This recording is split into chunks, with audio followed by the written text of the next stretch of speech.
Centro Misionero Bethesda del Sur, Cali, Colombia. Presenta Gloria que transforma. Bienvenidos. En ese orden de ideas, vamos a entender entonces que la primera de las áreas que debemos cuidar, dice la Biblia, porque lo que hay en el mundo, los deseos de la carne, tenemos que cuidar nuestro cuerpo, porque el cuerpo tiene un vicio y es las cosas del mundo, las cosas de la carne. Nuestra alma estaba viciada en ello, pero a nuestro cuerpo le queda fácil, hermano, pecar. Le queda fácil desviar la mirada de las cosas que debería mirar, hermano, y mira para otro lado. Empieza a mirar a otra mujer, a otro hombre, hermano, y dice, ay, es que, pero qué hay, y se le voltean los ojos, y ese voltear los ojos, hermano, lo lleva a alimentar un deseo. Puede estar viendo una película y se pone la escena, hermano, un poco caliente la situación allí. No, yo aguanto, no, apenas, y pone el control en el nombre del Señor. Dice entonces la Escritura, primera carta del apóstol Juan, capítulo 2, en el verso número 15, 16 y 17. Dice la palabra de Dios de la siguiente manera. ¿Ya lo tiene? Búsquelo por favor. Primera de Juan, capítulo número 2.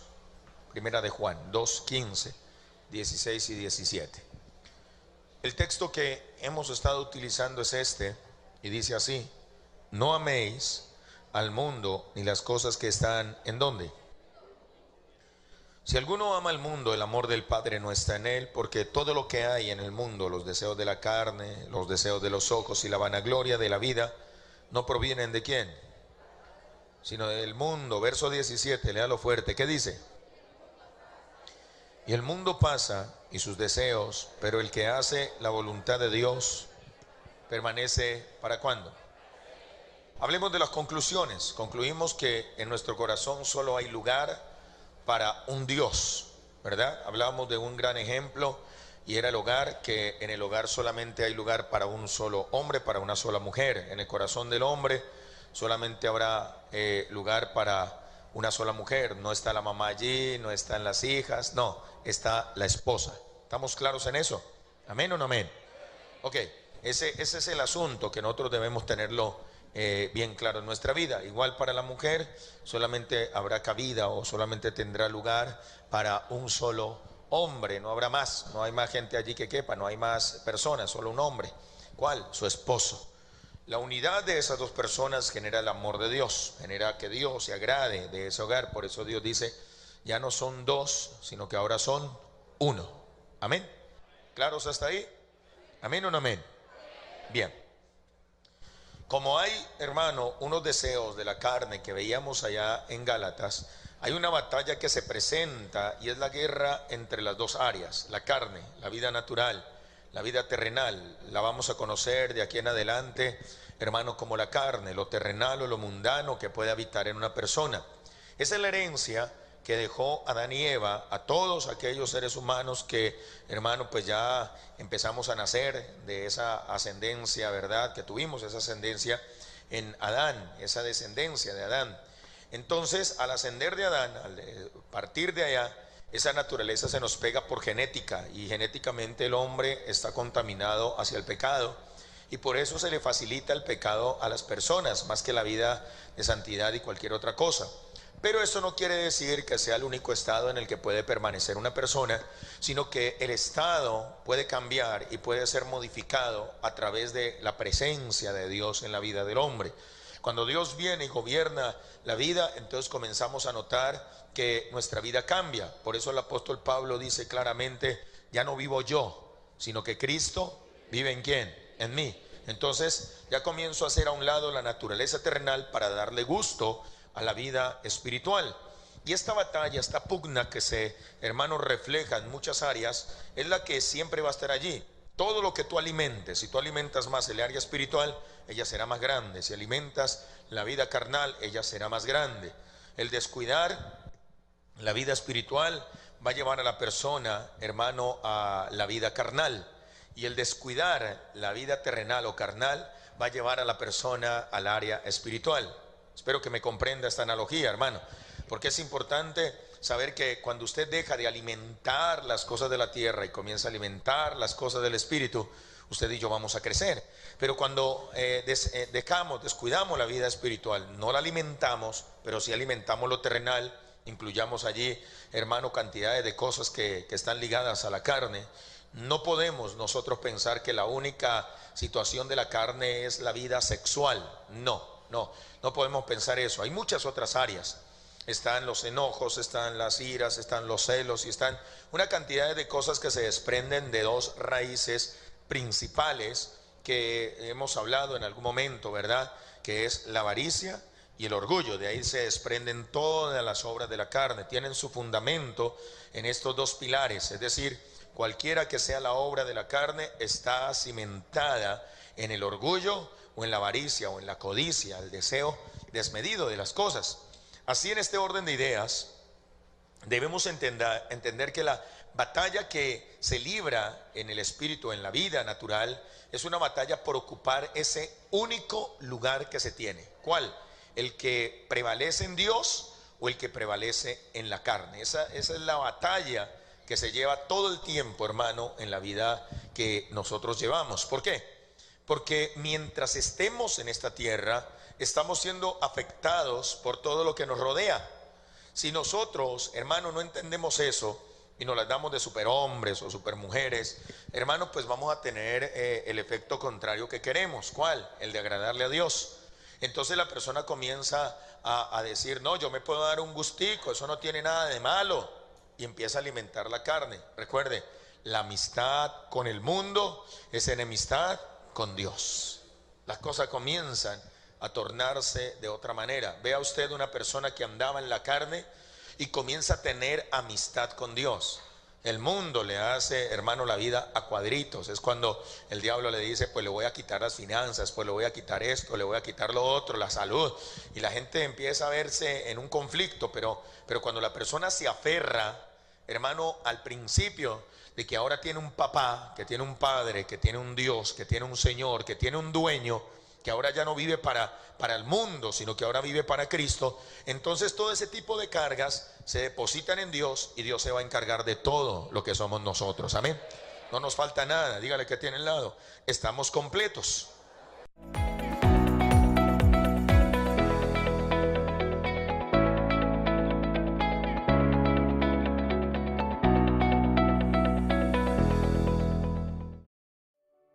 Dios nos ha regalado días maravillosos. Ha dibujado en nuestro corazón momentos inolvidables. Su puño ha escrito historias hermosas en esta casa. Como las noches de exaltación, donde le adoramos y derramamos nuestro corazón para el Rey de Reyes.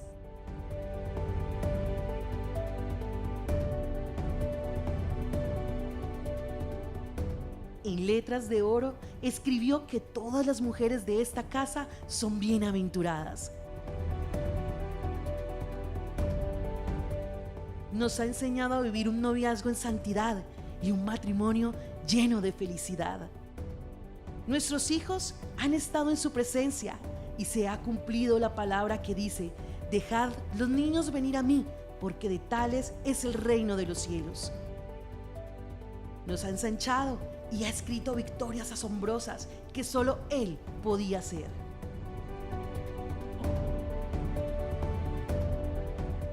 Nos ha llevado a conquistar Cali, dando golpes certeros al enemigo, llevando alimento y vestido físico y espiritual a las vidas.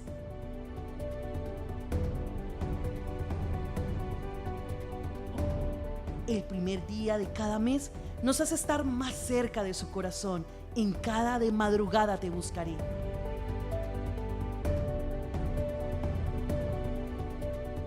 Los matrimonios en esta casa son los más apasionados, porque el Rey está en medio de cada hogar.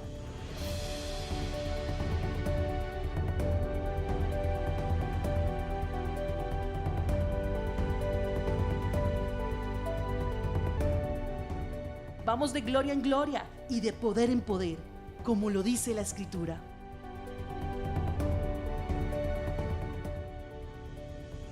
Centro Misionero Bethesda del Sur, 13 años de transformación.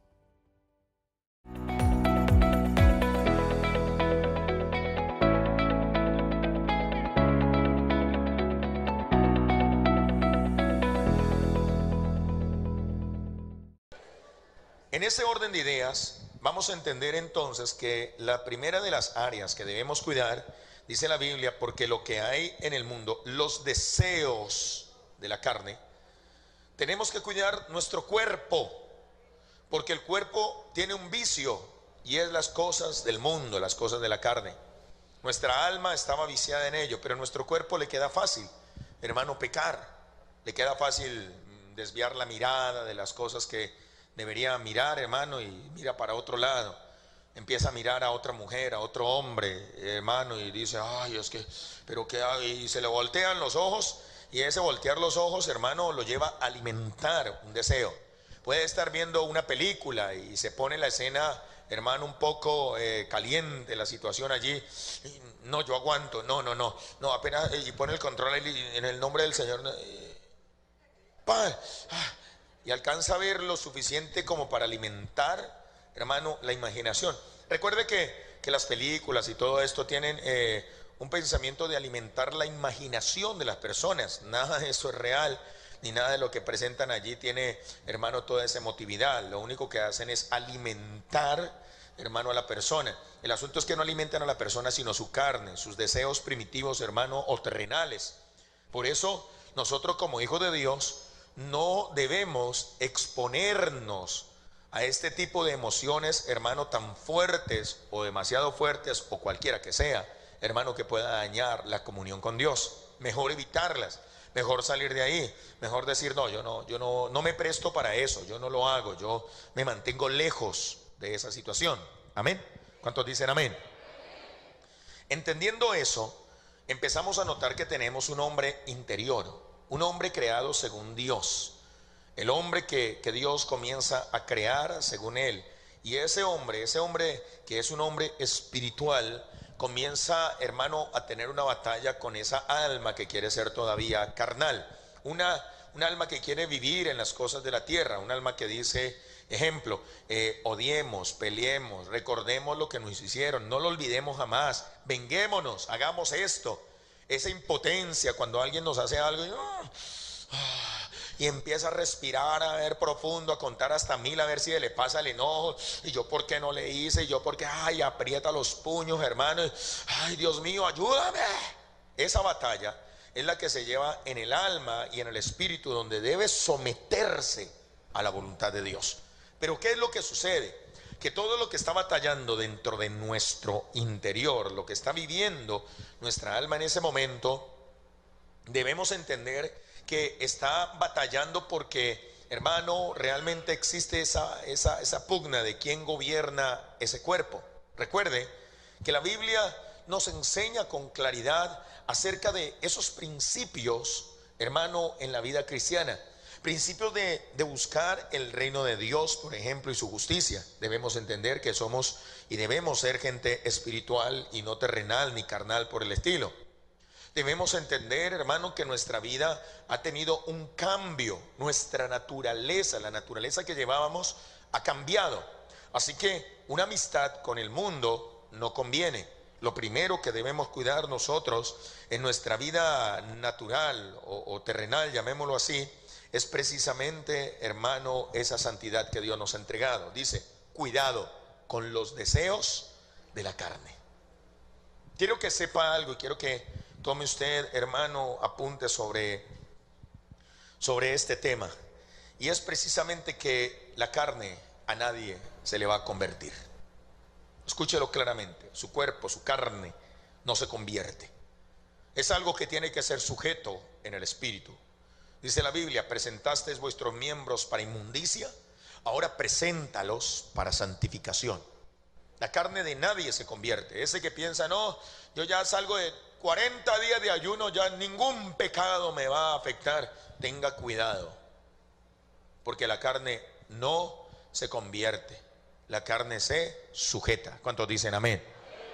Pero no es la carne el problema para la manifestación del Espíritu de Dios o la manifestación de las cosas espirituales. Al contrario, es un gran instrumento si se usa de la manera correcta. Por eso no podemos llegar a pensar que la carne es el impedimento para poder alcanzar, hermanos, la perfección en Dios. Al contrario, ella hace parte de esos elementos. No es como la teología romana lo pensaba. De por sí los filósofos pensaban en eso, que el alma estaba ligada a un cuerpo mortal y que cuando el cuerpo moría, el alma era liberada y podía desarrollarse y ser realmente completa. Eso pensaban los filósofos. Pero la palabra de Dios dice, todo vuestro ser, hablando Pablo a esos filósofos, todo vuestro ser, espíritu, alma y cuerpo sea presentado delante de Dios en santidad. ¿Qué quiere decir? Que ninguna de las áreas que nos componen a nosotros es de desecharse, pero sí hay que tener bastante cuidado, hermano, en lo que pasa en nuestra vida. Cuando nosotros entendemos lo que dice la primera carta a los Corintios, vamos allí un momento, en el capítulo número 15, primera carta a los Corintios, dice el verso número 22, ¿qué dice? Porque así como en Adán, ¿qué les pasa en Adán? También en Cristo todos serán ¿qué? Dos naturalezas, dos diferentes naturalezas. Escuchen, la naturaleza terrenal, adámica, la descendencia de Adán, muere. Está, hermano, viciado a la muerte. ¿Por qué? Por el pecado. El pecado o la paga del pecado es muerte. No hay nada más que hacer. Todo el que es nacido, hermano, en Adán, todo ser humano, su naturaleza, o llamémoslo de esta manera, la condena que carga es de muerte. Por eso un niño cuando está creciendo es malicioso. Usted ve a cualquier niño y ya grande, hermano, nadie le enseñó, pero él se recuesta a un mueble y comienza a moverse ahí, a masturbarse, y dice, ay, ¿quién le enseñó eso al niño? Y empiezan a buscar culpables. ¿Sabe que no? Es algo que viene en la genética.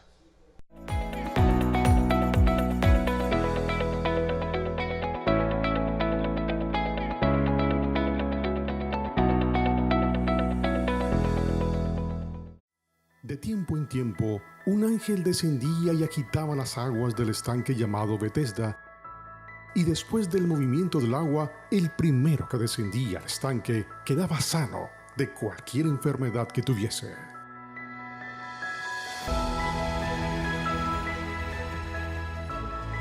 Centro Misionero Betesda del Sur.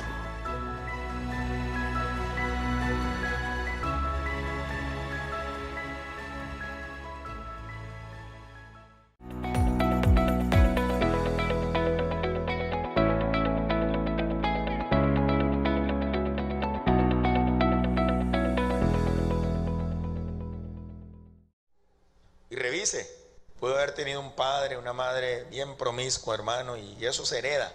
Y esas herencias son las que se van a llevar, hermano, generación tras generación. Así que el malo cada día va a ser más malo. ¿Quién le enseñó al niño a robar? ¿El compañero?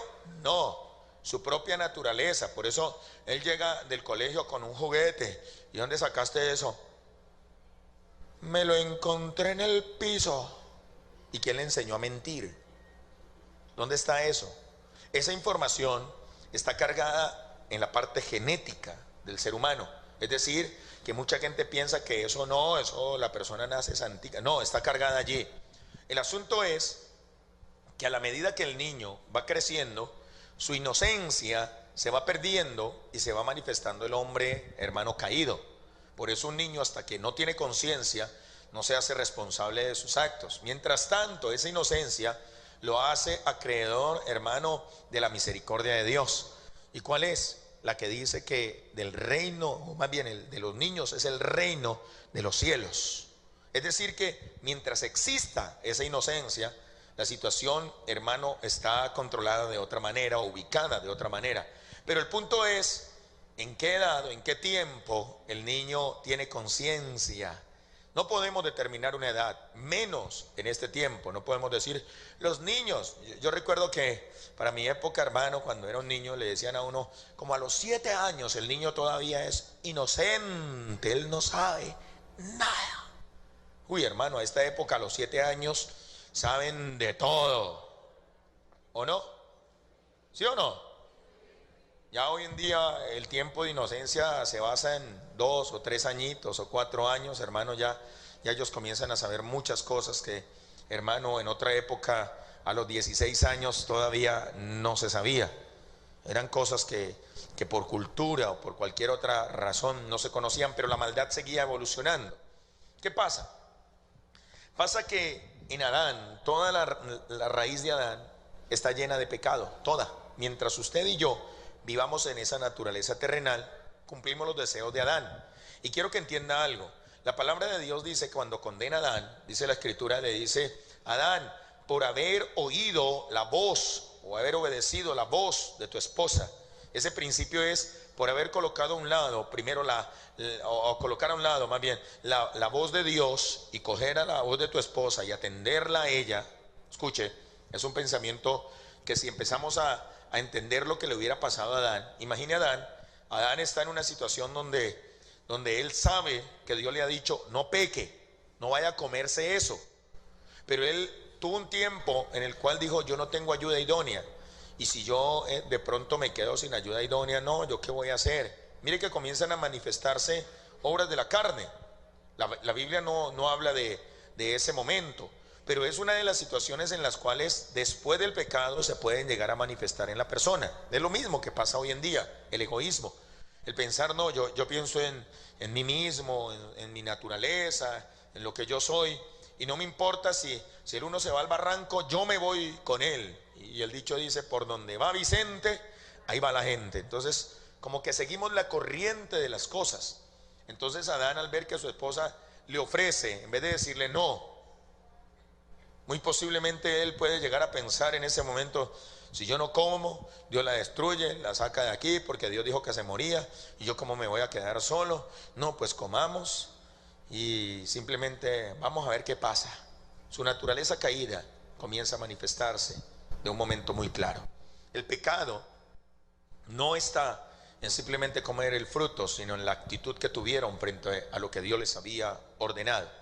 Dentro de todo esto, Dios toma la serpiente y le dice, sobre tu pecho andarás y polvo comerás. Esa palabra polvo, traducida en su original, es Adán o es rojizo o tierra. En otras palabras, sobre tu pecho andarás y comerás Adán o comerás hombres. No hablando solamente del género masculino, sino hablando de la raza humana. Es decir, que esa serpiente antigua, esa serpiente que tipifica a Satanás, ella se va a alimentar de todo lo terrenal, de esa vida terrenal. El diablo se alimenta de las cosas terrenales. El diablo siempre querrá sacarlo a usted de su confort en Dios para que usted se ponga al nivel de él y él poder destruirlo, dañarlo o hacerle cualquiera que sea la situación. ¿Con qué fin? Con el fin, hermano, de ser implacable contra cualquiera que se lo permita. En otras palabras, debemos entender que en la vida cristiana o en lo que nosotros estamos haciendo, darle lugar a la carne es darle alimento al enemigo. Usted darle lugar a los deseos de sus ojos o los deseos de su carne es decirle al diablo, diablo, coma. Y el diablo no la perdona. Dígale que tiene al lado, el diablo no te la perdona. Hay que tener cuidado con eso, porque la estrategia que utiliza es muy simple. Comienza que la persona, hermano, se cebe en un pecado y comienza a consumirlo y diga, no me va mal en la economía, no me he muerto, no me ha pasado nada. Y ese cebo lo va llevando a comer más y más de ese pecado. Y finalmente, hermano, la persona le queda imposible salir de allí. Ya cuando le queda imposible es cuando el enemigo envía todo su ejército y a acabar con la persona. Cuidado con esto. Cuidado porque hay un cuerpo que cuidar, hay un cuerpo que mantener. Porque cuando habla del espíritu, fácilmente le hubiera quedado a Dios, el alma, hermano, en Dios es reconstruida. No, el alma tiene que aprender a sujetarse en la vida, en el espíritu. Aclarémoslo. Pablo dice con una claridad profunda, él dice, ya no vivo yo. Está hablando de su alma, ya mi alma no hace lo que se le da la voluntad. Ahora, ¿quién vive en mí? Cristo. Y habla del cuerpo, y lo que vivo en la carne, en el cuerpo, ¿en dónde lo vivo? En la fe. Es decir, que lo vivo para Dios. Pastor, tengo que ir a comprar al mercado, vívalo para Dios. Tengo que ir a la panadería, vaya a la panadería, pero vívalo en Dios. ¿Aló? Tengo que ir a la discoteca, allá no va a estar Dios, hermano, ahí sí grave. No va a poder entrar a ese lugar. Señor, no va a estar contigo, ¿sí? Lo que vivo en la carne, tengo que vivirlo de acuerdo a la fe. ¿A cuál fe? A la que viene por el oír. ¿Oír qué? La palabra de Dios, la doctrina.